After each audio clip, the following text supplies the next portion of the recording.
मानहियो जान से छोड़बो नहीं आसान से मरलो पछीन के ले अइबो भगवान से।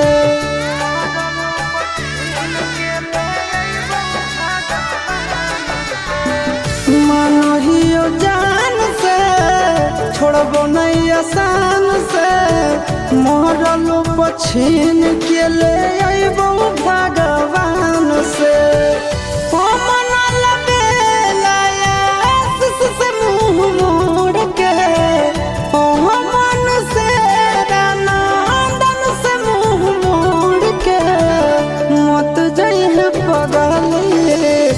पगला के छोड़ के मत जाइए